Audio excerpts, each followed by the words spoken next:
pessoal, estamos aqui em mais um programa e o primeiro foi tão bom que eu decidi repetir com o nosso amigo Gerson Barbosa, que hoje é um fundador e um idealizador do Auto Encontros, que ele vai explicar pra gente, além de ser uma pessoa muito capacitada e qualificada para qualquer debate. Então, como a gente gostou muito de conversar com ele sobre vários temas, nós estamos de volta aqui, vamos falar sobre regime tributário, sobre essa reforma absurda tributária, sobre a taxação lá do Trump, sobre o posicionamento político da esquerda e da direita com sensacionalismo e não querendo resolver o problema do país. Aliás, os problemas do país, né não, Gerson? Muitos problemas. Muito obrigado, Gugel. Pô, muito obrigado. É uma honra estar aqui com você mais uma vez, essa simpatia de deputado. Eu acho que é uma característica do político, mas eu acho que você faz isso tão bem, cara, que você cativa as pessoas e eu acho que é muito fácil para você conseguir votos, né? Até pelo trabalho. Rapaz, o eleitor é tão exigente. Mas e ele tem história, cara. O cara tem história. Essa simpatia toda, mas ele é brabo, tá?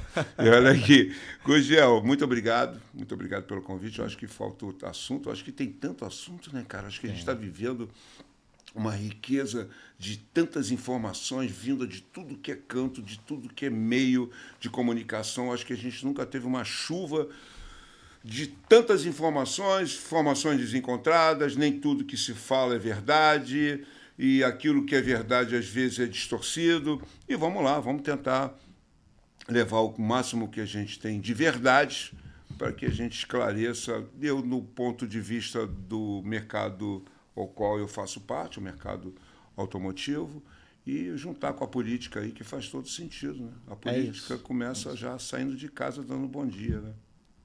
Os cidadãos brasileiros, eles precisam entender que política é vida em sociedade, né? A primeira instituição política que nós temos chama-se família. Isso aí. Né? A política é o quê? Conjunto de regras, valores, conjunto de ações e medidas que se toma numa sociedade visando, ou pelo menos deveria ser, né? Visando o bem-estar da sociedade. Ou seja, a primeira característica que um político, que um líder, na verdade, deveria ter, seria altruísmo. O cara tem que pensar primeiro nas outras pessoas. A gente está vivendo um conjunto de líderes no Brasil, de um modo geral, tá? De pessoas medíocres. Eu vou falar uma palavra mais bonita, mas que é a mesma coisa. Pessoas medianas. Só que você não pode ser líder se você for uma pessoa mediana. Se você for uma pessoa mediana, você vai trabalhar para alguém que é uma pessoa altruísta. Porque o verdadeiro líder, a verdadeira pessoa que constrói e que tem a capacidade de gestão de qualquer coisa, é justamente isso, ser acima da média. Só que o cara não quer ser acima da média, ele quer ser mediano para baixo, mas quer ser presidente de associação, quer ser síndico de condomínio, quer ser candidato a deputado, quer exercer mandato. E aí o cara vai lá e assume uma posição onde ele deveria trabalhar e ajudar os outros, quer ser empresário, mas só quer o lucro. Tá entendendo o que está acontecendo com a gente? E aí, quando você tem uma população, uma sociedade que não consegue entender isso, você começa a perder qualidade nas lideranças. Começa a perder o verdadeiro sentido da representatividade. E é o que eu tenho enxergado hoje no Brasil. E isso está nos levando para onde a gente está indo agora, de forma geral. Entendeu? Quando você pega principalmente quando a gente fala de autoridade. Quando você pega qualquer autoridade que é mediana, ela não vai conseguir exercer o papel dela naquela função, seja ele qual for. E a gente precisa trabalhar muito a sociedade para tentar mudar isso, irmão. É porque a política, eu vejo a política como uma coisa... Eu sou apaixonado por política. Eu acho a política a coisa mais fantástica que existe. Eu não estou falando isso como hipocrisia, não, porque a política está intrinsecamente ligada ao desenvolvimento de uma sociedade, de um país, né? quando você tem a boa ou a má política. Sim. E quando você tem politicagem. Aí chegou o nível mais baixo que eu acho que a gente está vivendo no Brasil. Sim. Nós estamos muito longe da política. Nós estamos mais próximos da politicagem do que propriamente a política. E a política é bonita. Quando você vê dois parlamentares num embate respeitoso, mas com tom forte e defendendo suas ideias. E isso é política. É a política que a gente encontra nas empresas, onde, às vezes, um gestor encontra um subordinado discutindo com ele, mas com propriedade, com argumentos consistentes e provando para ele que, olha, tá aqui, cara, eu estou te provando por A mais B que eu estou certo.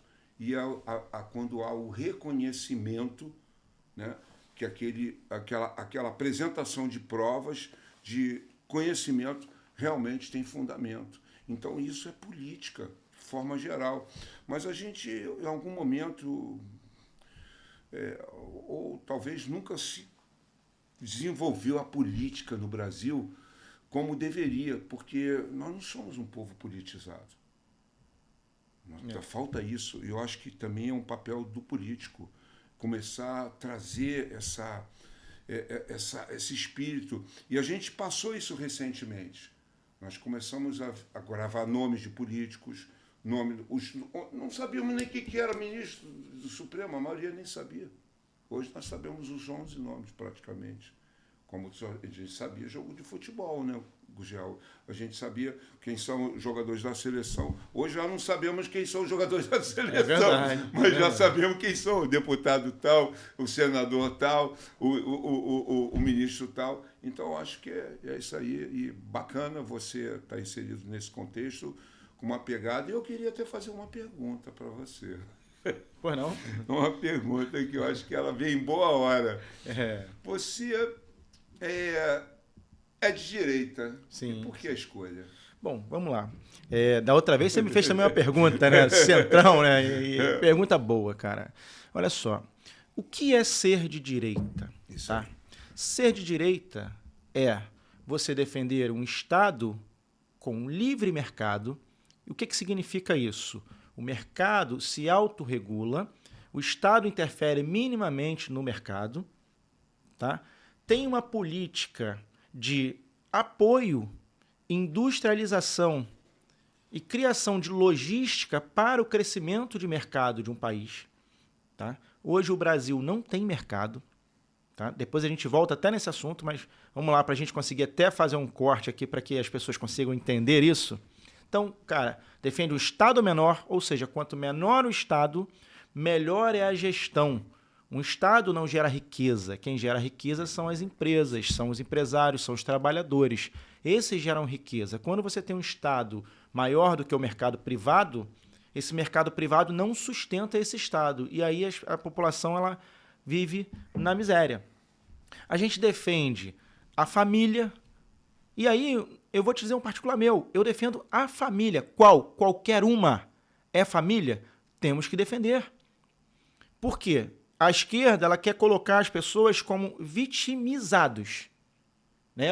O homossexual é um coitado. Não é, cara. Ele é um ser humano como outro qualquer. Tem que ser tratado como... E se ele tem uma família, tem que ser defendida a família dele também. Agora, ele só não é melhor do que ninguém. Pô. Não precisa criar lei especial para ele. Se você descumprir qualquer lei, bateu, agrediu... A lei é igual para todos. A lei é igual para todos. Entendeu? A gente defende, nós estamos a favor da segurança pública. Pra gente, vagabundo é vagabundo. Bandido é bandido, seja ele qual for, milícia, tráfico, qualquer um. Bandido é bandido. Né? Diferente da esquerda. A esquerda tem os bandidinhos de estimação. Ela não tolera... O que a esquerda não tolera como crime? Ela não tolera que você vá lá e piche uma estátua que você, de batom. Porque se for de piche comum, ela vai defender lá o pichador. Se aquele cara que vai lá e picha o teu muro, a esquerda defende. Né? Mas se você foi lá e protestou por um Estado melhor... Aí a esquerda é contra. Agora, se você roubou, matou, sequestrou, estuprou, fez todos os tipos de crime, bárbaros. Tem sempre alguém posicionado à esquerda para defender esse marginal e o não encarceramento do marginal. Entendeu? Agora, uma coisa interessante. A esquerda deveria defender uma mudança né? Porque a esquerda sempre quis ser por que conservador e por que não conservador? Porque a direita queria manter tudo como estava. E a esquerda sempre quis revolução. Só que a revolução que a esquerda quer é uma revolução do mal.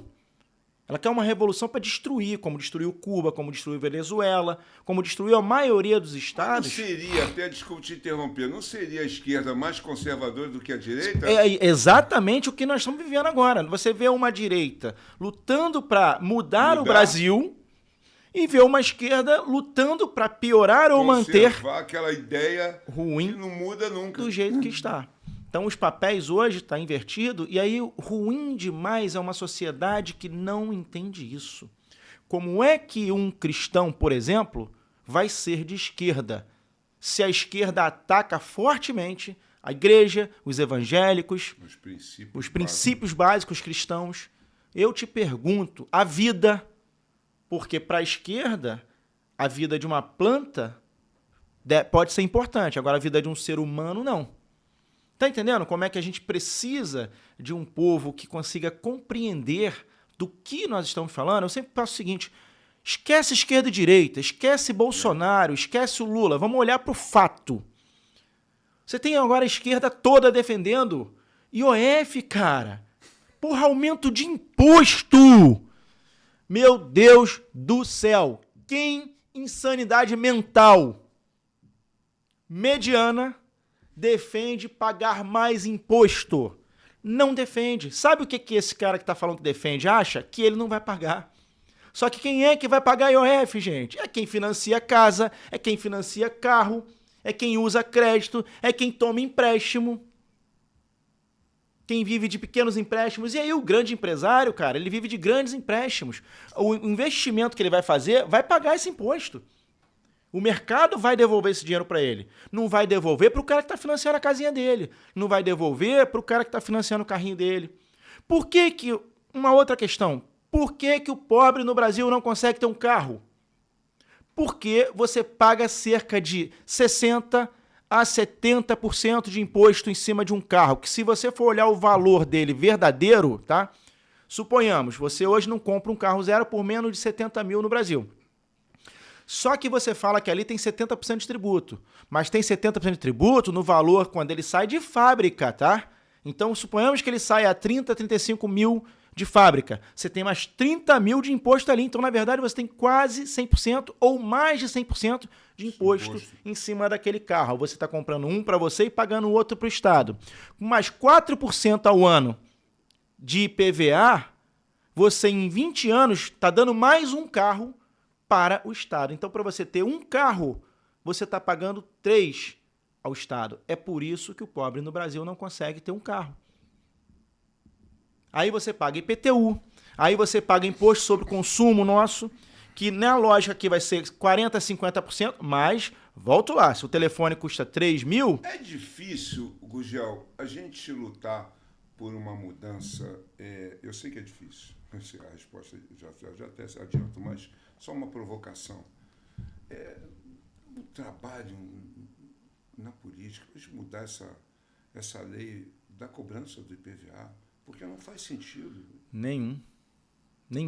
Já não passou da hora de a gente mudar essa fórmula que não tem o menor cabimento você pagar 4% do valor venal do carro, quando nos Estados Unidos o exemplo mais inteligente, né? Você paga pelo peso, né? Se um caminhão... Pelo dano que o carro causa, né? Causa no asfalto. Pô. Um caminhão é mais pesado que um carro 1.0, ou até uma Ferrari. A Ferrari hoje usa materiais nobres, né? Fibra de carbono, carro leve. Então, quer dizer, não gasta o asfalto. E quer dizer, da forma como gasta um ônibus, como gasta um caminhão. Então, esse tipo de mudança já passou da hora de se fazer. E, ademais, você você tem uma propriedade em que você dá ao Estado, todo ano, o direito dela usurpar dessa cobrança de um imposto que você já pagou. Sem contar a taxa de vistoria, sem contar todas as taxas que você é obrigado a pagar. Isso é obrigação do Estado fornecer, porque a gente teria que entrar num assunto muito profundo. Está lá na época de Getúlio, né? Quando Getúlio começou, ele até insinuou, né, que a gente poderia ter investido em rodovia, em ferrovias, Sim. mas aí veio o governo militar e a própria iniciativa privada também optou por investimento em rodovias, e hoje nós estamos um país atrasado.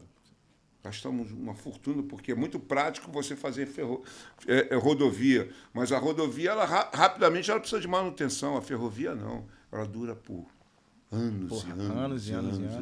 E transporta muito mais, seja em peso, né? Seja carga ou seja... O custo cai assim, mas é absurdo. Isso tem impacto no arroz, no feijão, em todos os alimentos de forma geral, então custeia tudo isso. Então, eu acho que o papel do político, por isso que eu falo que não está faltando é política no Brasil. E a gente teve, de fato, aí com o Bolsonaro, não estou falando do Bolsonaro, estou falando do governo Bolsonaro, né? O que aconteceu são inúmeros fatos, inúmeros avanços que nós tivemos, entendeu? E hoje a gente retrocedeu. Em 2 anos nós destruiu o país. O país está quebrado, financeiramente falando. Quebrou.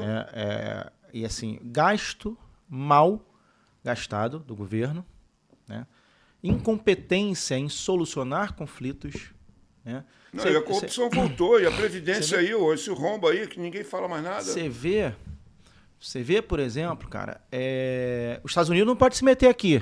Mas o cara manda um avião da FAB lá buscar uma mulher condenada. Então, quer dizer, ele também atacou a soberania o negócio tá escancarado, do país. Está escancarado. Então o cara vai lá, flerta com países que acolhem terroristas, que apoiam o terrorismo pelo mundo. O cara não toma nenhuma medida para o domínio de território que a gente está vivendo, principalmente no estado do Rio de Janeiro, que isso aqui é um caso de guerra, isso é uma guerra civil declarada. A gente tem domínio de território, isso é terrorismo. Eu tenho uma lei que eu coloquei, inclusive, que eu trato isso como terrorismo.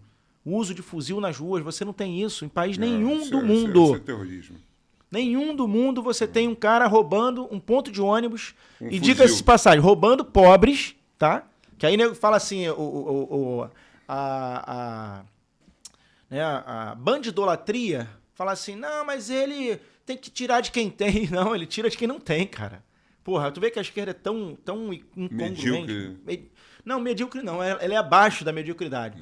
Ela ajuda a gerar medíocres no poder porque ela baixou tanto o nível do nosso país com uma educação de péssima qualidade, com aprovação automática, com ataque às escolas cívico-militares, que foi um respiro que a gente deu na educação de qualidade pública, né? Então você vê que eles atacaram fortemente esse modelo educacional, que é um modelo brilhante, que tira a criança realmente de um estado de que ela não ia conseguir nada, e ela se disciplina, tira... Eu tinha relatos de pais que os filhos pararam de usar drogas, parou de brigar na rua, parou de agredir os pais em casa, está muito mais educado em casa. Tudo isso relato de escolas cívico-militares, de pais que vinham falar comigo. Os caras vinham, deputado, porra, meu filho é outra pessoa. Desde que a gente colocou ele na escola cívico-militar, ele é outra pessoa. E aí você vê uma esquerda destruindo isso. Só que assim, vamos voltar um pouquinho, né? Vamos voltar na transição para a nossa democracia. Quando a gente cria a Constituição, eu vou responder a pergunta do IPVA, né? Mas tem que voltar nisso. Essa Constituição nossa, ela foi uma Constituição escrita em sua grande maioria pela esquerda. Por isso que nós temos, por exemplo, dificuldade em matéria penal, de se mudar qualquer coisa em matéria penal, porque a esquerda fez ali uma grande proteção. E na parte tributária, eles também fizeram uma maldade muito grande com o brasileiro, porque eles não vinculam os tributos à sua causa-consequência. Ou seja, o IPVA não é para cuidar das estradas, mas deveria ser. O IPTU não é para cuidar das ruas, mas deveria ser. Eles pegam os impostos, botam tudo numa sacola, vamos falar de forma simplificada, né? Ao invés de você pegar e falar assim, não, esse aqui vai ser para pagar aquilo, esse aqui vai ser para pagar isso, não. Eles jogam tudo dentro de uma sacola, e dali eles vão tirando para isso, para aquilo. Então, por isso que não se tem uma redução no valor do IPVA. Por isso que não se tem, como é nos Estados Unidos, que é de acordo com o peso no carro. Os Estados Unidos ele é um país, na minha opinião, muito justo. Tá? Muito justo. Ele te taxa, por exemplo, se você não pagar... condições iguais. Você né? vai preso? Vai. A única coisa, talvez, nos Estados Unidos que pudesse se aperfeiçoar, mas aí eu não conheço profundamente para poder opinar, é o sistema de saúde. Mas, por exemplo, ninguém fica sem atendimento. Você não vai morrer por uma deficiência num atendimento de saúde, mas você vai ter que pagar. Então lá não é gratuito. Ou você tem um seguro ou você tem que pagar. E é muito cara a saúde lá. Mas você também não morre, amigo. Você primeiro é atendido, você sai de lá vivo. Que é um modelo interessante que você tocou, é um modelo que já foi muito discutido isso no mercado, é a questão do seguro, tá? É a importância do seguro. O seguro é um modelo diferente do nosso aqui, né? Onde lá tudo você tem que ter seguro. Você não pode ter um carro se não tiver seguro. Sim. Já começa. Você não pode dirigir um carro se você não tiver o seguro. Então, exatamente para que você não cause danos a terceiros. Mas o Estado aqui, ele não se preocupa, de fato, com a população. Isso está escancarado, entendeu? Está preocupado, como você disse, em arrecadar. Não importa, eu não vou explicar para onde vai o dinheiro, não interessa para vocês onde vai o dinheiro. Eu estou arrecadando, me dá esse dinheiro aqui, IPVA, IPTU.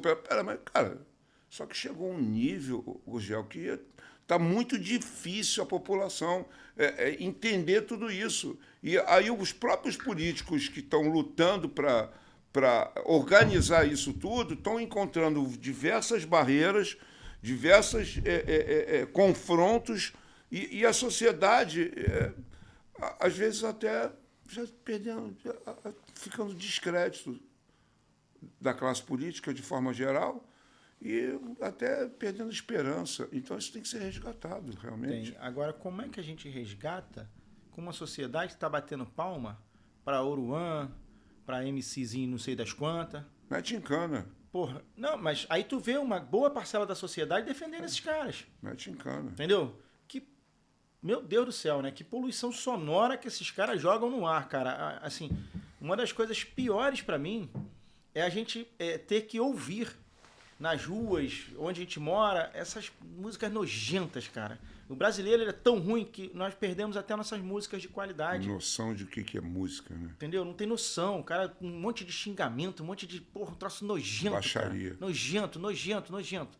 E aí você passa pelos lugares, seja uma casa, seja qualquer lugar, e fica vendo essa podridão sonora, né? E aí tu fala assim, gente, como tem pessoas que conseguem admirar isso? E aí isso vem para a política. Quando você tem uma pequena parcela da política, tá? Que fica só tentando não deixar tudo desandar. É muito triste isso. Porque, porra, o que tu tinha que pensar em Brasil? Antes de aumentar imposto, por exemplo. Aí você vem lá, vou taxar o super rico. O que é super rico? 50 mil? Daqui a 10 anos, 50 mil pode estar valendo 5. Do jeito que a nossa economia tá, aí porra, não tem como não falar que um energúmeno desse, que está defendendo isso, aumentar imposto, amanhã o filho dele vai estar pagando mais imposto, isso não vai ser alterado. Vamos lembrar do imposto de renda. Em 99, quem ganhava 9 salários mínimos era isento de imposto de renda. O imposto de renda começava acima de 9 salários mínimos. Pô, hoje não chega a 2 a isenção. Acha que não pode acontecer? Olha só. Hoje não chega a 2. Quem ganha mais de um salário mínimo, quem ganha 2 salários mínimos, já paga imposto de renda. E aí eu falo, vamos lá, o cara ganha 2 salários mínimos, tá? O cara ganha 5 mil reais. 27,5% de imposto de renda. 60% no imposto sobre o consumo. 70% no imposto de veículo. 50% no imposto de alimentação. Se esse cara pagar um aluguel ainda, tá ferrado. Se esse cara compra uma casa, ele tem que pagar ITBI, ele tem que pagar escrituração, ele tem que pagar IPTU todo ano. SUS é de graça? Acho que tem que manter. Acho que é uma coisa boa. Acho que tem que manter. Lógico. com algumas exceções. Tem que ser cobrado dos planos de saúde, as pessoas que são atendidas lá, acho que tem plano de saúde, ou seguro saúde, essa conta tem que ir para eles, chega de se locupletar em cima do Estado, e o criminoso também tem que pagar os danos que ele causa. Ou seja, baleou alguém, ele tem que, quando vai para a cadeia, trabalha para pagar o dano à pessoa, o dano ao Estado e o atendimento de saúde dele. Eu tenho certeza que com isso a gente já ia reduzir bastante esse problema. E fora isso, gestão, coisa que não temos no Brasil. Indo além, né? Aí eu falo para você, como que a gente vai mudar uma sociedade que não sabe o que quer, que não sabe para onde quer ir, que é imediatista, que ela fica mais feliz em ferrar o próximo do que se ajudar. Eu penso, Gugel, é o seguinte, desculpe te interromper, eu penso que se a gente entrar na história, né, todas as mudanças, nas grandes mudanças na história dos países, como a própria França, a exemplo da França, né, a Revolução Francesa, e começa com a história do pão francês, né? Então, a elite é fundamental nesse processo. Os empresários têm importância vital para qualquer mudança. Porque se você for depender do pobre, o pobre, coitado, já é o nome, pobre, coitado, né? Ele não tem muito recurso, né? Ele já está até acostumado já com a pobreza. A classe média, ela está ali entre tentar subir e não descer.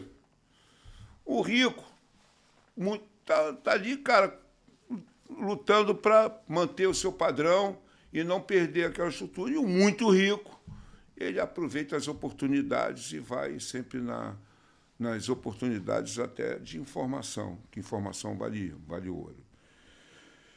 Só que nós chegamos num estágio, eu falo pelo lado agora do empresário, que a gente está num estágio que o empresário agora não está conseguindo andar direito. Ele está inseguro, não é falta de recurso. O que está faltando é segurança, né? E muitos estão até abandonando o barco por conta dessa insegurança. Quanto já saiu outro dia uma matéria aí falando sobre isso. Nós já tivemos aí, eu acho que, sei lá, dezenas de bilionários que já saíram daqui, tiraram o dinheiro daqui, com antecedência, já prevendo isso, mas que ainda restam 90 bilionários aqui. E que a estrutura deles está montada aqui. Por exemplo, o caso o empresário da Havan é um exemplo disso, né? Tem uma estrutura enorme. E ele se mantém firme, com um negócio sólido na mão, mantendo ali quanto de emprego que ele não gera. E quanto que ele não tentou. Acho que ele até avançou um pouco o sinal e teve que recuar, porque se sentiu sozinho. Então, eu acho que a classe empresarial vai exatamente nesse ponto que você tocou. Ela pode, sim, ajudar os políticos, apoiando, é fundamental o apoio, tá? Porque ela tem o poder de levar informação, de levar influência, né? de juntos desenvolver um trabalho de educação para que as classes menos privilegiadas, entendeu, tenham acesso às informações corretas.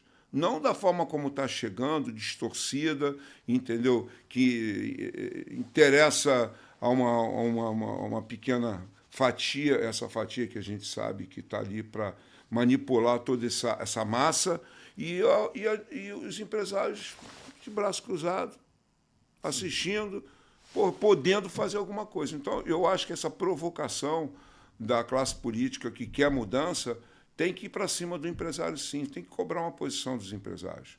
Os empresários têm que tomar uma posição e, de fato, não cometer nenhuma loucura, fazer nada errado, mas apoiar, vamos fazer campanha, vamos estar mais presentes, vamos participar mais, apoiar os políticos que realmente estão levantando bandeira para lutar por essa mudança. Agora, ficar de braço cruzado num momento como esse é covardia. Pois é, eu concordo com você. As pessoas que estão na linha da pobreza, elas têm problemas demais nas suas vidas. Inclusive problemas para entender o que é uma vida de qualidade. Porque eu sempre defendo o seguinte, cara, a gente conhece outros países, eu, pelo menos, tá, sinto muito Porque as pessoas no nosso país recebem pouco demais e o nosso dinheiro está muito desvalorizado. Ou seja, um pobre lá que ganha salário mínimo nos Estados Unidos ganha $2.000. Nosso pobre aqui ganha R$2.000, ganha 1.500. Só que com $2.000 lá você tem uma vida muito melhor do que você teria aqui com R$2.000. Só que se as pessoas não entendem isso, o que elas fazem? Elas elegem o cara que não está preocupado com isso. Porque se as pessoas não conseguem entender o que a gente está defendendo, elas não conseguem escolher. E aí, quando você vai disputar uma eleição, é muito triste. Porque, O nível de escolha dela é muito... porque ela está preocupada com outra coisa.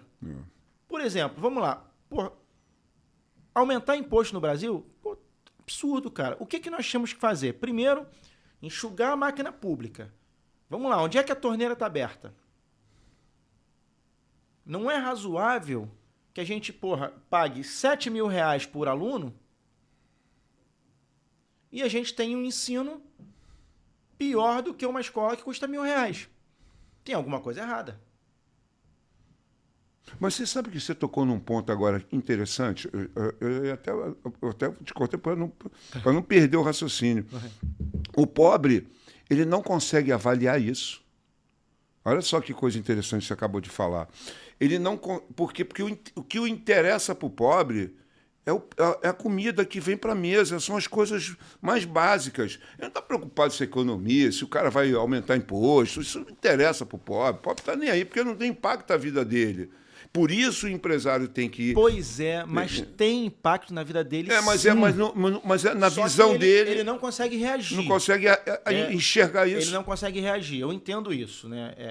Ele tem a visão dele que ele precisa botar comida na mesa amanhã. Isso aí. Ele é trabalha, imediato. ele pega um ônibus lotado, ele demora 2 horas para chegar no emprego dele, e isso atrapalha a qualidade de vida. Ele come produtos de má qualidade, porque é muito caro os produtos de qualidade melhor. Então ele fica doente, em tese, mais cedo, né? Tem uma velhice um pouco mais doída, um pouco mais... um pouco pior. Sacrificada, exatamente. Salvo aquelas pessoas que são naturalmente já por uma estrutura mais forte. Tem as exceções, mas via de regra o cara chega... Mas a preocupação deles é muito mais... muito só menos. que assim, cara, se a gente for na Argentina, você vai ver as pessoas também, tá? Pobres, só que politizadas. Elas entendem do que elas estão falando. E assim, a gente fala... Mas vem da base da educação. Pois é. Aí o que a esquerda fez? Destruiu a nossa educação com aprovação automática, com transferência de conhecimento e não com te ensinar a pensar. Uma coisa é eu chegar e dizer para você o seguinte: esse copo aqui é de vidro. Eu estou transferindo conhecimento para você. A outra coisa é dizer para você o seguinte: esse copo, o vidro, foi inventado na data X, de tal forma, com aquecendo a areia a X graus, e feito isso. Quer fazer um experimento lá atrás para ver se a gente consegue fazer outro tipo de... Você já viu nos Estados Unidos aqueles projetinhos científicos, o troço explode, que geralmente é uma cenazinha de comédia? Que o menino vai lá, faça invente alguma coisa. Mas eu na escola, minha educação, eu tive isso, tá? Pois é. Essa educação, ela te torna um cidadão, que quer desbravar, que quer realizar. Provoca. A educação da simples transferência de conhecimento, ela te torna estagnado. E a televisão tem uma imagem porque tem uma imagem, acabou. A televisão produz imagem, acabou. Mas não tem o porquê. Não te ensina como ele chegar até lá e até onde você pode ir. Entendeu? E aí a gente tem uma sociedade que ela está lutando para sobreviver, quando ela deveria estar lutando para viver com um pouco mais de qualidade. Entender um simples mais. Transporte público eficaz daria pelo menos mais 2 horas em casa de cada trabalhador, pelo menos aqui no Rio de Janeiro e em São Paulo. Que o cara demora 2, 3 horas para chegar em casa, demora 2, 3 horas para chegar ao trabalho. Você quer ver outro detalhe? Você tocou nesse assunto aqui do trabalhador? Algumas empresas já adotam esse sistema, e uns até naturalmente, mas existe uma fórmula para isso, né? Por exemplo, por que você vai contratar alguém que mora longe se ele vai demorar muito tempo né, de deslocamento. Então, o Estado ele precisa estudar isso, né, que não há nenhum estudo, zero estudo, entendeu? Para você incentivar exatamente as pessoas das regiões, como no caso do Rio de Janeiro aqui, quem está nos assistindo e conhece o Rio, quem não conhece, dividindo mais ou menos a nossa extensão do Estado, quem está na Zona Sul está distante da Zona Norte, da Baixada. Então, quer dizer, o tráfego de lá para cá, se não tiver trânsito, é tranquilo, você faz aí meia hora, mas se tiver trânsito, demora às vezes até 2 horas. Pois o cara já chega esgotado no trabalho. Só dele pensar de ter que voltar para casa, o cara no outro dia, não sei nem como é que ele consegue vir trabalhar. Então, essa é uma das partes mais importantes que está intrinsecamente ligado com a política, que os políticos precisam observar a questão hoje em desenvolvimento da mobilidade. A mobilidade ela vai exatamente nesse ponto que você falou. Gerson, eu concordo 1000% contigo. Eu vou até tentar fazer um resumão, né? Agora, o problema esse político precisa de quê para fazer isso? Voto. E aí é o seguinte, eu trabalhei muito nisso, tá? Tentei fazer um polo automotivo na região de Bangu, tá? Tentei, na época era o prefeito Crivella e o governador. Esse projeto morreu, no projeto tinha expectativa de gerar ali pelo menos 2.000 empregos naquela região. Uhum. Tá? A violência, por exemplo, a Pavuna expulsou a maioria das empresas que eram alocadas ali. Por quê? Por causa da violência. Então, você tem problema da mobilidade urbana, você tem o problema da logística e você tem um problema maior ainda no Rio de Janeiro que se chama violência. E falta um político altruísta. Há quanto tempo a gente vem votando no menos pior? Há muito tempo. Há muito tempo. Então, valores que deveriam ser colocados em pauta, por exemplo, projeto de governo. Eu, por exemplo, o que eu defendo que um presidente da República e um governador do Estado faça? Por exemplo, tá? Um governador do Estado do Rio de Janeiro, o cara para ser governador do Estado do Rio de Janeiro, para mim, ele não pode não entender de segurança pública, não ter projeto de resolução de segurança pública, não apoiar as forças de segurança pública, que está dentro do projeto, mas é uma coisa um pouco mais específica. Tá? A última coisa que eu vejo as pessoas falarem de segurança pública é no material humano, quando, na verdade, deveria ser o primeiro.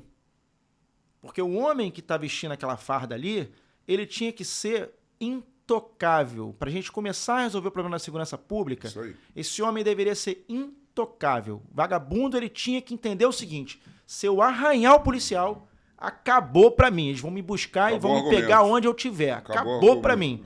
Aí você restabelece o quê? A autoridade policial. Concordo. Né? Nos Estados Unidos, um policial patrulha. Aqui a gente precisa de 2, de 4 e ainda assim tem muita dificuldade. Por quê? Não está estabelecida, não foi reestabelecida a autoridade policial, do soldado ao coronel. O vagabundo aqui pega o cara, leva para dentro da favela e tortura o cara, pô. Num ato claro de terrorismo e ataque ao Estado. Então, voltando, o cara para ser governador do Estado, ele tem que tratar os agentes de segurança pública com o devido tamanho que a instituição tem. Não é a pessoa, não é o Gerson, não. É o soldado, é o cabo, é o sargento, é o inspetor, é o delegado, é o coronel. Ali é uma instituição. Tá vendo a importância, Gugiel, a importância da aproximação dos políticos com os empresários? Olha quanta coisa que pode gerar.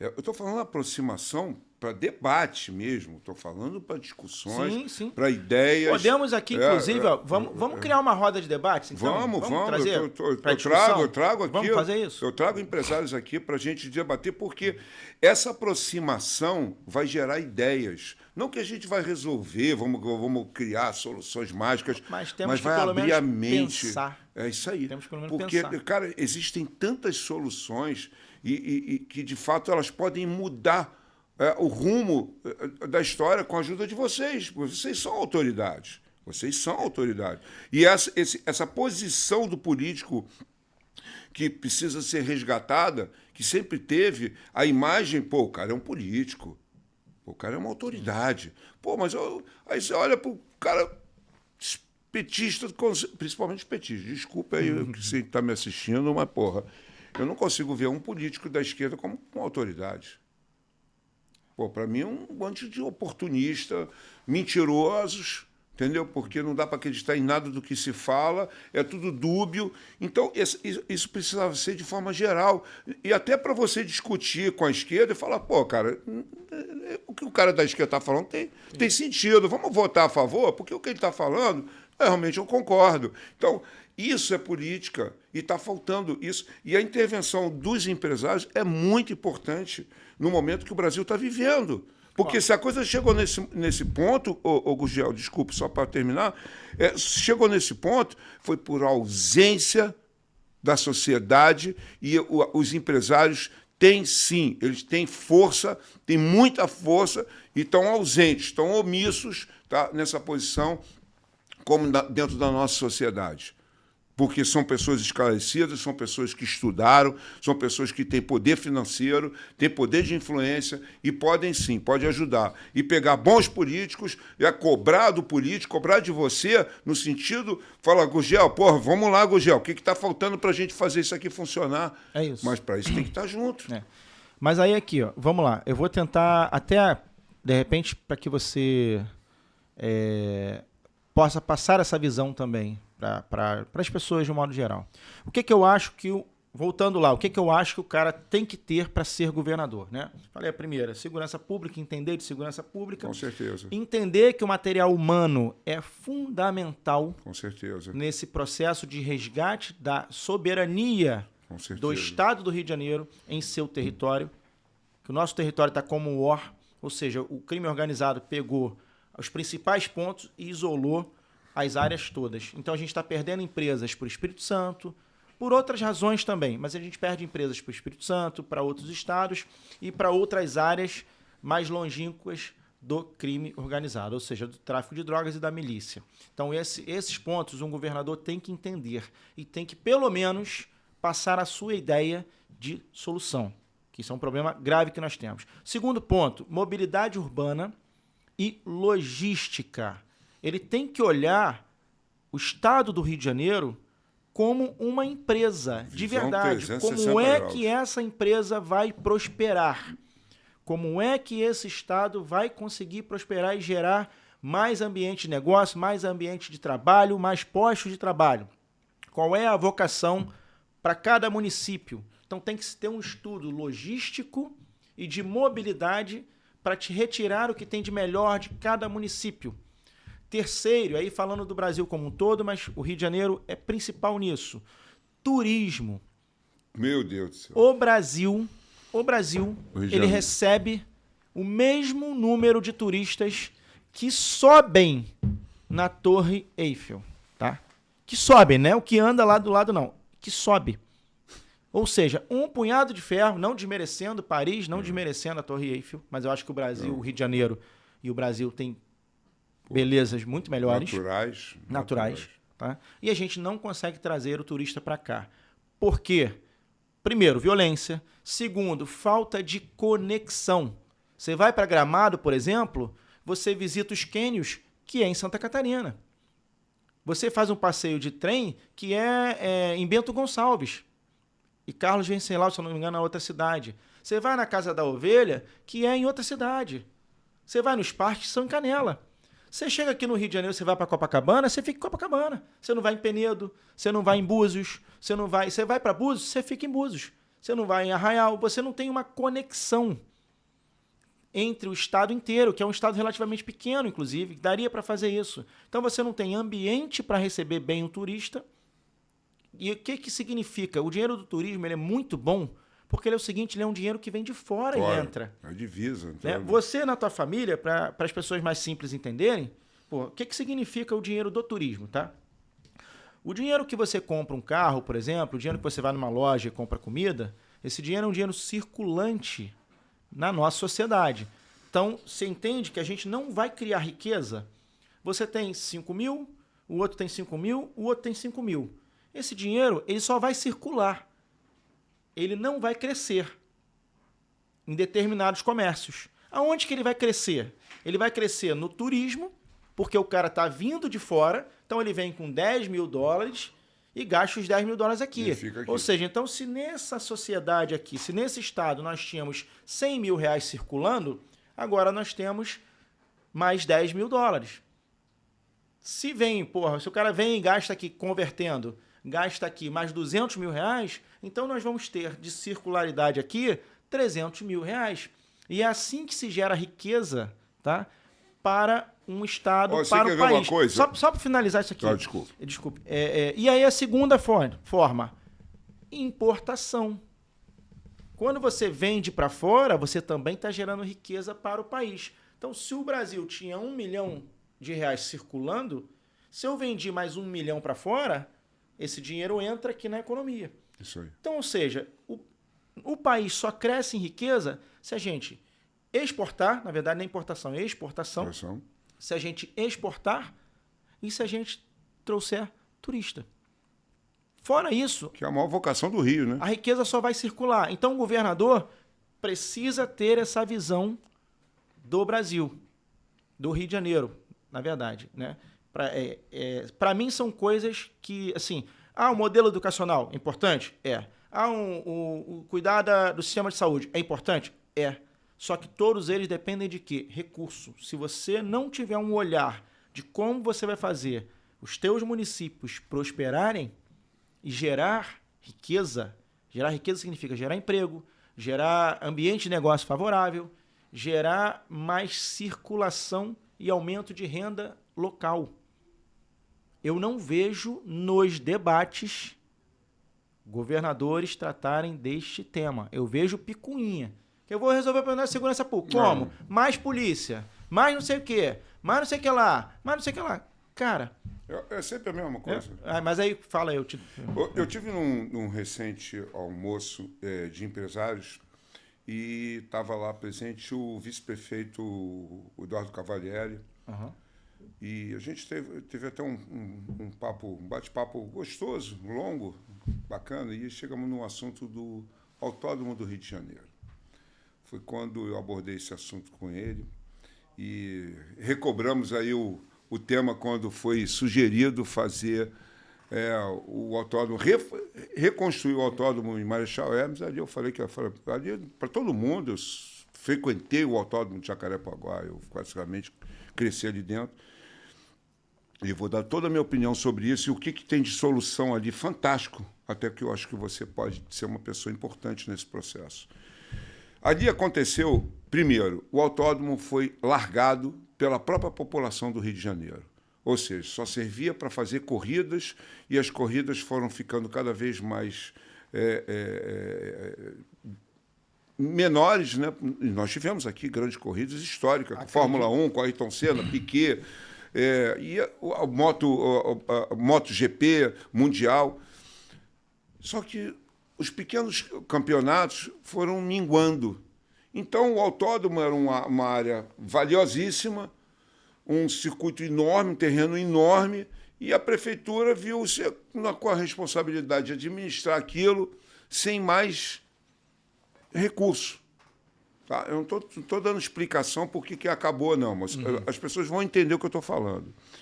Aí acabou o autódromo, ok. Todo mundo ficou bravo, que acabou o autódromo, acabou o Rio. Falei, por que vocês não agiram quando era para agir? Mas não é para reagir, eu estou falando agir. O que é agir? Aí veio o autódromo, a ideia de Marechal, eu falei, gente, como é que vocês vão fazer o mesmo erro? Vai piorar a situação. O piloto vai para lá. O autódromo, quando tiver uma corrida internacional, maravilha, tem segurança, vão botar o PM, vai todo mundo de amarela, vai ficar tudo seguro. Mas quando for os regionais, e quando for um piloto que quiser treinar, ele quiser numa segunda, terça, quarta, ele vai com equipamento, com tudo para lá treinar, vai sair de lá às 5 horas da tarde, ele vai sofrer assalto, vai cair no mesmo problema. Falei, tem que construir em Pedra de Guaratiba, Pedra de Guaratiba, Pedra de Guaratiba, Pedra de Guaratiba. Finalmente, aí eu conversando com o Cavalieri, eu falei, Cavalieri, parabéns por essa iniciativa, e ele até conversando comigo, vai sair em 2026, e até saiu uma notícia agora recente, né, que vai começar a construção em 2026 do Autódromo do Rio de Janeiro, que vai ser um grande salto para o Rio de Janeiro. E eu falei, cara, vocês têm que construir uma escola dentro do autódromo. Uma escola, não é escola comum, não, para as crianças só, não. É escola, uma escola automotiva. Preparar mecânico, preparar vendedor de automóvel, preparar tudo. É o cara que, o borracheiro, tudo que for profissão. Checar com o Sistema S, sentar com o Sistema S, vamos dividir, vamos desenvolver uma escola dentro do autônomo, para que aquela área não fique ociosa durante a semana, durante meses. Porque a Fórmula 1 vem uma vez por ano, o MotoGP vem uma vez por ano. E o que mantém Interlagos? Exatamente isso. Aí volto naquilo que eu estou falando. É a junção da iniciativa privada com a política. Sim. Que está faltando no Rio. Tem que caminhar lado a lado. Tem que andar junto. Se não andar junto, o Rio está afundando. Nós já fomos o primeiro, nós fomos segundo lugar. Nós já estivemos em segundo lugar, saiba você, em vendas de automóveis no Brasil. Hoje nós estamos em oitavo ou nono lugar. O Brasil, o carioca já não tem nem mais nem esse privilégio de dizer assim, nós vendemos carros e só perdemos para São Paulo. Estão perdendo para vários estados. Então, tem como fazer o autódromo que vem aí, criar uma escola, Gugel, uma grande escola automotiva, tudo ligado, porque é uma indústria que envolve muita coisa. É o cara que fabrica o estofamento, é o cara que faz o couro, o outro que desenvolve o pneu, o outro que desenvolve a roda. Olha quanta profissão que a gente pode desenvolver, uma escola dentro do autódromo, para que durante a semana aquilo esteja sempre frequentado, sala auditório com palestra, para fazer palestra, para desenvolver, tudo isso aí junto com a política e a iniciativa privada, para que o Estado do Rio, a prefeitura, não fique com a carga, né? E amanhã fala assim, vamos ter que agora transformar isso aqui numa área imobiliária porque não está tendo função, não está tendo, que foi o que aconteceu com o Rio de Janeiro. Então, cara, assim, a gente precisa passar pelo processo de saber o que a gente quer. Eu falei o que eu acho que um candidato a governo não pode deixar de ter para tratar. Agora, um candidato a presidente, por exemplo, né? Porque quando você vê os países desenvolvidos, tem valores lá, como eu falei, acho que até falei isso no outro programa, que é a menina mais rica, que é a herdeira do trono da Espanha. Isso. Tá servindo as Forças Armadas, amigo.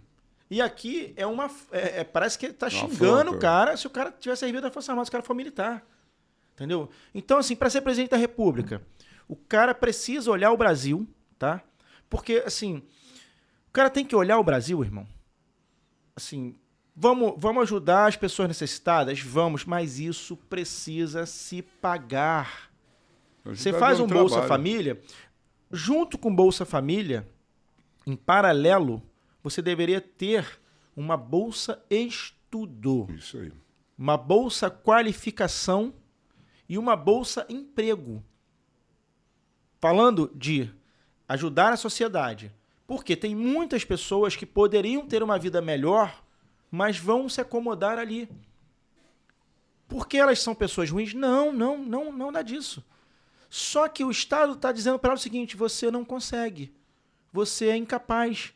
Você é uma pessoa tadinha, você é uma pessoa coitada da sociedade. O teu inimigo, que é o empresário, que ganha dinheiro, é que tem que pagar por isso. Quando ele deveria falar o seguinte, me prove, em qualquer país do mundo onde o pobre consegue enriquecer, que não é capitalista, que não tenha democracia. Não existe. Não existe. Capitalismo e democracia fazem o dinheiro trocar de mão o tempo todo. O tempo todo. Então, um modelo que a gente deveria aperfeiçoar, porque eu sei que tem seus problemas, a gente quer destruir. E o presidente da República, ele precisa entender, cara, eu tenho um Brasilzão, quais são os problemas? Mobilidade urbana, de longe, nós não temos passeios de trem decentes, nós temos 2, 3 estados só, que você tem um passeiozinho de trem. Cara, nós temos uma orla magnífica, linda, nós temos uma natureza com cachoeiras. Você imagina trens turísticos, você imagina um trem turístico do Rio a São Paulo. Quanta beleza natural fantástica, quantos restaurantes poderiam abrir daqui até São Paulo, nessas estações programadas, o que você não geraria ali de polo turístico?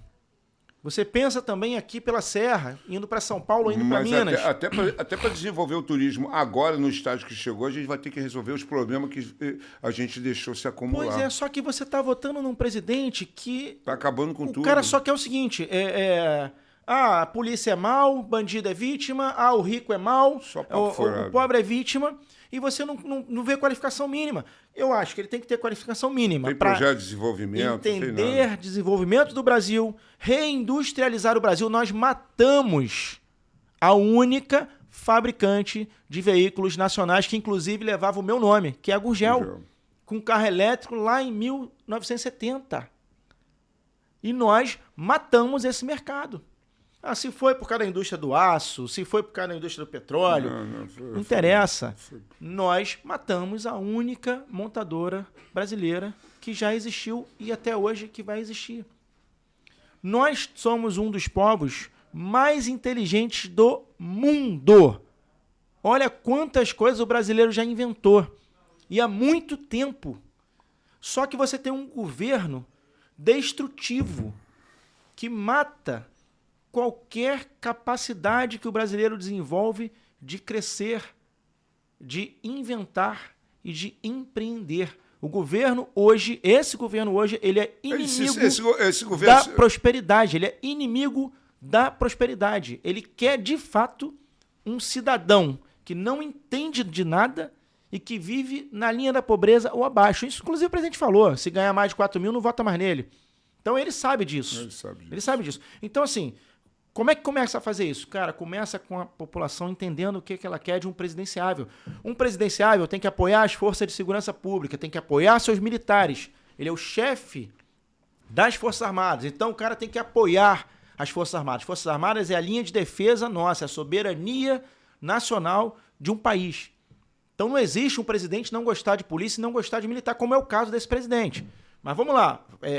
Então, o presidente tem que apoiar as Forças Armadas, o presidente tem que pensar em empreendedorismo, o presidente tem que pensar em logística e mobilidade urbana, o presidente tem que pensar em exportação, o presidente tem que pensar em geração de riqueza, o presidente tem que diminuir o Estado, não pode pagar muito tributo, senão o cidadão não vai pagar. Não aguenta isso. A verdade é essa, não aguenta. E encarece muito a vida em sociedade e mexe diretamente na qualidade de vida. Que eu falei, o cara demora 2 horas para ir, 2 horas para voltar do trabalho. 4 horas que ele perde com a família. Fora o impacto na saúde dele. Acabou. Aí o cara vai para uma praça, eu tenho um projeto de lei, só para você ter uma ideia, que torna, pune com 15 anos o cara que usa drogas em locais de ambiência familiar. Seja praças, praias, ônibus, trem, metrô. Aí você fala assim, pô, Gurgel, 15 anos? Mas sabe por quê? Porque hoje o brasileiro não consegue ir numa praça sem ser incomodado por um bando de vagabundo usando droga ali, que torna aquele ambiente hostil à presença da família. Então hoje, nem lazer as pessoas têm. Eu estou falando do rico? Não, cara, estou falando das pessoas que não têm condições de ir para um shopping, que não têm condições de ir para um parque. Tá entendendo, cara? Só que aí eu tenho certeza que a esquerda vai ser contra esse projeto, porque ela defende o usuário de droga. Vai na Holanda, cara. A Holanda tem lá os locais que você pode usar droga. Usa fora dali pra você ver o que acontece. Usa fora dali. Então, assim, a gente precisa buscar, e eu concordo com você, quem tem um pouco melhor, um pouco mais de instrução e um pouco mais de condições de vida, quem é líder, aí voltando para aquela coisa do medíocre e do líder. Tá? Um empresário tem que ser líder, ele não pode ser uma pessoa mediana.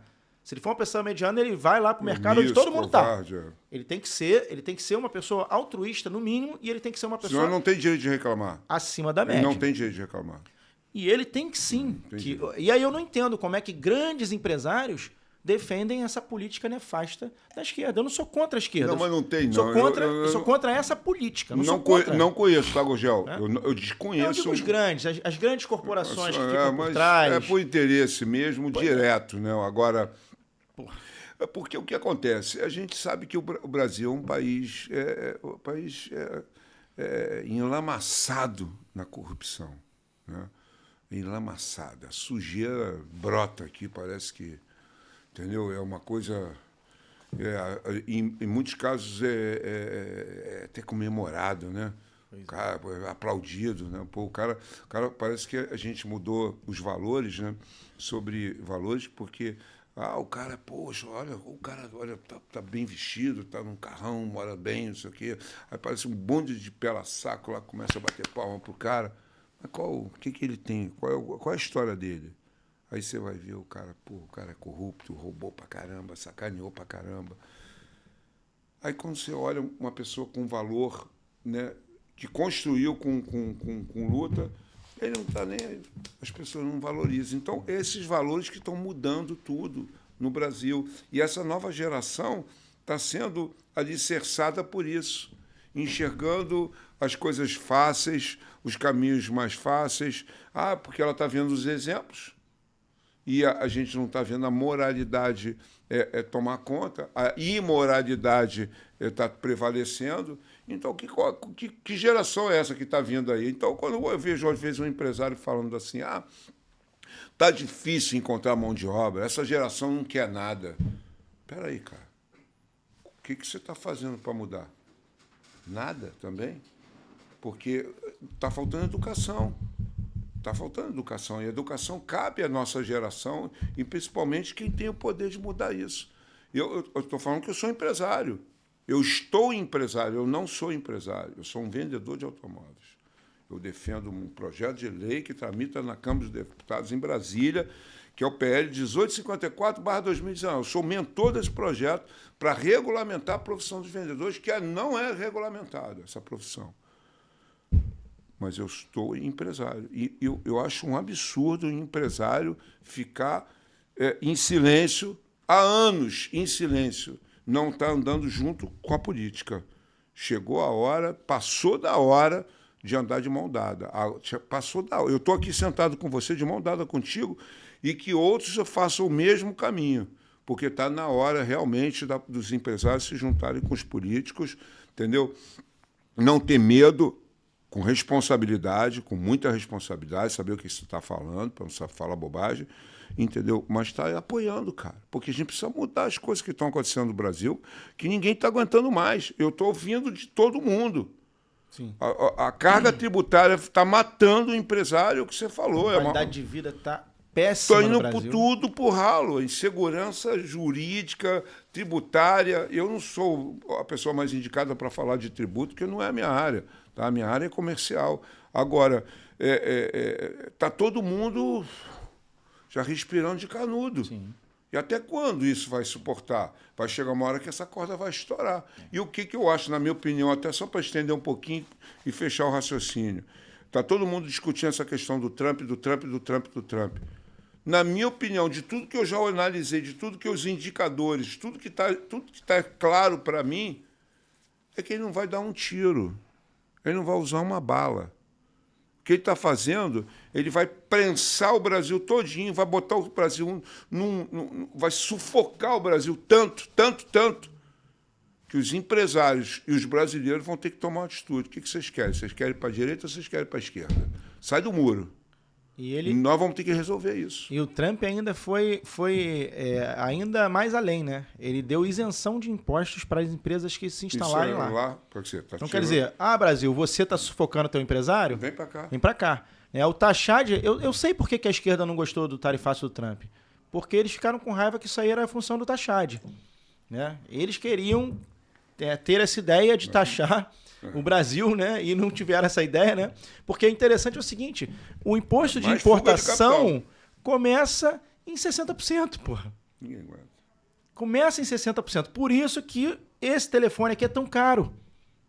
Aqui no Brasil. Tudo é caro. Porque o cara paga muito imposto. Então, assim, como é que muda isso? Eu concordo com você. Não só empresários, professores, pessoas que têm capacidade de pensar e não estão tão atarefadas nas suas vidas tentando sobreviver.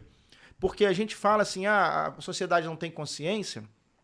Foda você também, você também culpar um cara que, coitado, tá ali lutando um dia, sobrevivendo um dia após o outro, né? E a dificuldade da pessoa que tem pouca renda é muito grande, mas não tem jeito. Ou a gente vai ser um país cada vez mais pobre, que é o que está acontecendo, ou a gente vai dar um basta nisso e exigir da classe política o seguinte, cara, eu quero trabalhar, mas me ajuda a trabalhar, porra. Eu quero fornecer. O Brasil é um dos piores países em qualquer campeonato de esporte no mundo.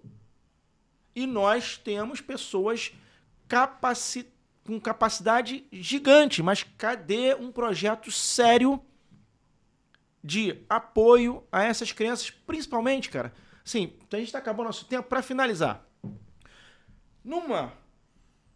numa democracia e num estado capitalista, num país capitalista, existem 5 grandes formas das pessoas mais pobres darem um salto grande na vida delas, tá? Vamos lá. Educação. Mesmo assim, a educação, ela não é um salto tão grande a maioria das vezes, mas tem vezes que é. Tem vezes que o cara numa... sempre ajuda. Não. Ela muda ele de categoria. A educação é a mola mestra. Né? E a educação de uma forma global. Né? Ela muda essa mola mestra da vida do cara, tá? Que ele sai do patamar aqui e vai para um patamar maior e às vezes pode chegar a um patamar ainda maior. O esporte... tá? Muito bom. O esporte... Fundamental. O cara sai, da favela como Romário. Fundamental. Tá? E vira um senador da República. Fundamental. Tá? Então, o esporte. Aí, cadê os projetos sérios de investimento e qualificação dos nossos possíveis atletas? Isso aí. Para participar em mundiais, para ser um grande atleta. Olha o empresário aí participando disso. Está faltando isso no Brasil. E aí é a segunda forma que você vê um pobre ascendendo, tá? A música, ainda que de péssima qualidade, ainda que poluição sonora, essas porcaria que esses MCs... Música ruim não. Porra. Música ruim não. Não, mas tem música boa também, né? Mas tem essas poluições, essas porcarias sonoras aí que eles fazem. Mas até isso faz o cara mudar de vida, faz o cara ganhar dinheiro. Com certeza. Né? E o cara muda de vida. Só que ele muda de vida financeiramente, que ele continua e fica pior, ele fica pior na emenda do que a pessoa que não consegue sair da miséria. Porque a pessoa que consegue sair da miséria, ela é educada. Esses vagabundos, em vez de se educar e mostrar pra eles que dá pra ter uma vida melhor, não, eles querem ser mais vagabundo ainda. Alguns deles, não vamos generalizar, mas o que a gente vê aí é o cara mal educado, é o cara querendo arruaça, é o cara querendo essa palhaçada toda. Tá? Então, terceiro, a música. Tá? Quarto, é uma categoria nova, mas é relativamente nova, que são influências. Tá? Influências. Você vê que também dá um salto grande de vida, mas são poucos também, porque não há também nenhum preparo para isso. Né? Então, eu falei de educação, música, esporte, influência, e tem uma outra que agora eu esqueci. Vendas. Não, o vendedor, é porque o pessoal esquece muito do vendedor, cara. Eu esqueci do mais importante. Qual? Empresa, porra. Empreendedor. Empreendedor. O cara tem uma ideia genial, começa a vender bolo, o cara faz um bombom, qualquer coisa, e ele começa a escalar aquilo ali. Tô dando um exemplo. Ele vira mecânico, mas vira um mecânico fora da curva. Entendeu? Então, assim, o empreendedor. Me prove que isso acontece em outros países socialistas, comunistas. Não acontece. Lá, teu pai é lavrador, você vai ser lavrador. Ele é pedreiro, você vai ser pedreiro. A não ser que o Estado determine que você seja outra coisa. Ponto. Então, por isso que a gente tem que defender a democracia e defender o aperfeiçoamento dela. Aí entra, se são esses 5 pontos aqui que a gente consegue fazer uma pessoa mudar de vida, cadê o investimento nesses 5 pontos? Cadê Eu acho que a gente tem que botar, eu acho que a gente tem que colocar, Gurgel, a gente tem que descobrir quais são os primeiros passos para mudar tudo isso. O que a gente precisa fazer? Aí nós vamos ter que fazer um outro podcast aqui. Convida algum amigo seu. Vamos tentar fazer esse link entre os empresários, entre as pessoas de bem. Quero reforçar aqui para dias 15 e 16 de agosto comparecerem ao Auto Encontros, que é o grande evento que esse querido irmão está fazendo para ajudar o empresariado. E aí vou passar para ele aqui, que aí ele explica um pouquinho melhor e convida vocês e a gente vai publicar isso. Vou ser breve, tá? Dias 15 e 16 de agosto, aqui no Rio de Janeiro. C-Design Hotel, o hotel mais incrível hoje do Rio de Janeiro em termos de atmosfera, um lugar incrível, em frente à praia, no Recreio dos Bandeirantes. É a 4ª edição, inclusive o evento já está no calendário oficial da cidade do Rio de Janeiro, uma lei já sancionada pelo prefeito Eduardo Paes, reúne os grandes empresários, lojistas, concessionários, executivos, presidente de montadora, toda a cadeia da indústria automotiva, todo mundo se reúne nesse evento, um evento fabuloso, é um congresso, então cheio de gente importante nesse evento. Se você faz parte dessa cadeia, pode participar, entra no site www.autosencontros.com.br, autos com U de automóveis. Entra lá, compra o seu ingresso direto com a segurança da Simpla, né? E entra lá, na hora você já está registrado, vai chegar lá, pegar sua credencial, participar desse evento incrível, patrocinado pelo Banco Safra, Banco Pan, BYD, Coca-Cola, Mobiauto e uma dezenas aí de patrocinadores e grandes nomes. É isso aí, muito obrigado. Aí, muito bom.